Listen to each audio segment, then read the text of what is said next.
show you the assembly of the screened bottom board.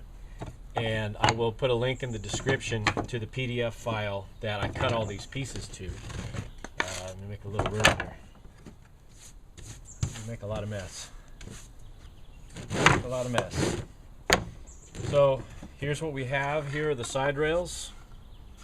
Again, made with an exterior grade trim wood. Here are two of the pieces for the flat panel. As is this. I did all this on the table saw, and I used the chop saw, but you could build this whole thing on a table saw.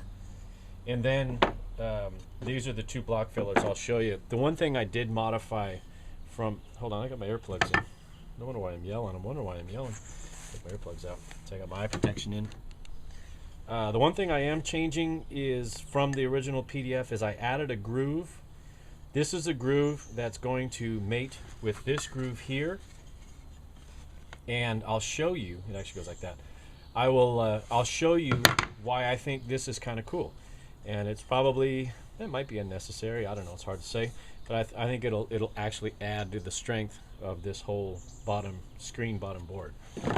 So let's start putting things together. What I do with my hair. There was a time when the construction of these style hives had solid boards on the bottom of the hive. And the solid board allows you to have a single portal of entry and exit for the bees, which gives them the ability to defend their hive against intruders trying to come in and take the honey.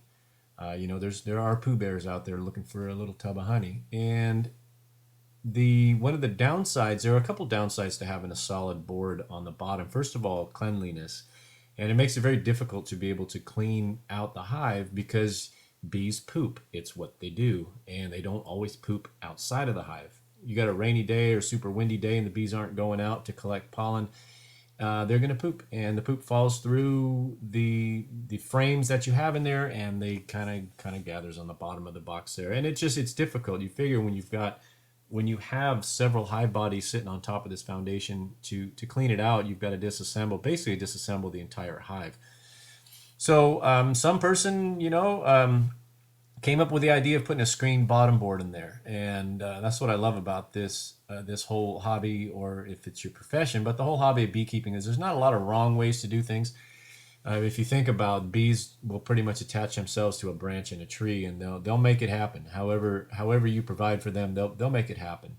But somebody got smart and they said, hey, let's put a number 8 hardware cloth, which is 8 squares per inch. It's a galvanized wire mesh, and that allows it to be small enough for debris to fall through, and it doesn't allow creatures to come in through the bottom of the hive. What it also allows for, there was this pesky little creature called the Verona mite, and the bees pick it up when they're out and about trying to collect honey, or trying to collect pollen, excuse me. They bring it back to the hive and it infects the hive.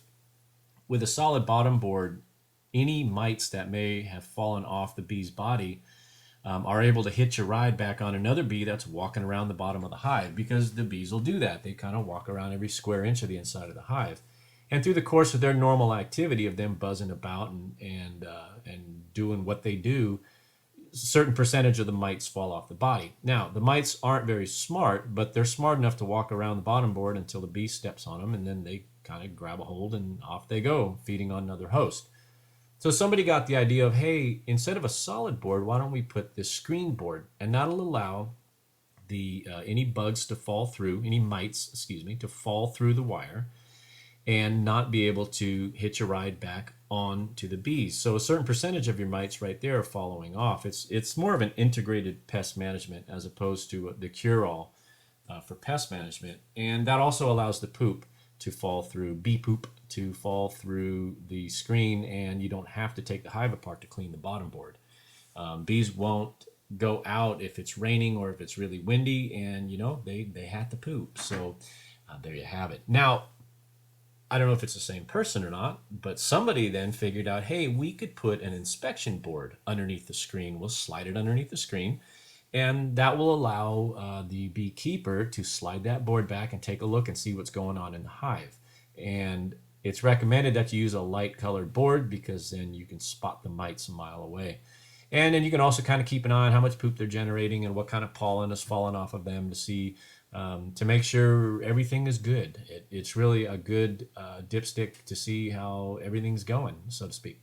So I'm using my bottom board. I'm using a 1/4 inch Lexan. It's a white light diffuser for a commercial application. As I've said before, I've been collecting materials that I'm recycling from old job sites and leftovers from jobs that I've done. And these Lexans were used in a commercial application, these pieces, and they were the leftovers from where they cut them. And of course, I brought them home because they were going in the dumpster. And now I'll show you how I'm going to be integrating them into my beehive. And I have several dozen of these I'm going to be sharing with my bee buddies when we sit around on our Sunday morning coffee clutch talking about bees and stuff. So it's kind of cool like that. We share ideas and we share materials, and I got a ton of materials, and I'm not going to have a ton of beehives, so I'd rather give them away than trip over them on my house.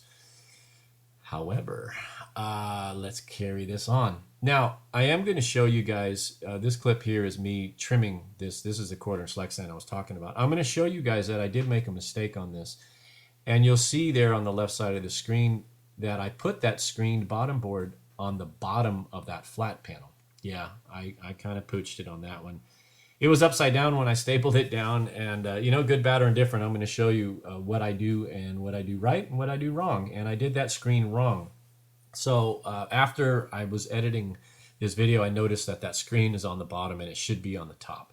Because if I were to leave it exactly as it sits there, the bees would build a comb because they would see that surface there, that side mounted, that vertical surface, and say, oh yeah, this is a great place to start building some combs. So I pulled the screen off, and I'm actually going to wait. And a second mistake, and it's only a half mistake, it's a mistake of convenience, is I pulled the screen off, and I'm going to wait until I paint everything before I nail that screen down again.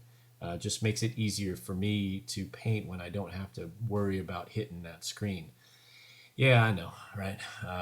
I should have had that figured out, but it's been a while since I built one of these, and it was upside down, and yeah, I did it. So there. Ha. Anyhow, so that's it. So we got screen bottom board. The next video I'm going to show you guys is building the hive bodies. There's 2 different size bodies that I'm using, and I'll show you how to assemble frame panels and everything. Hope you guys are enjoying this series so far. I appreciate you watching. See ya!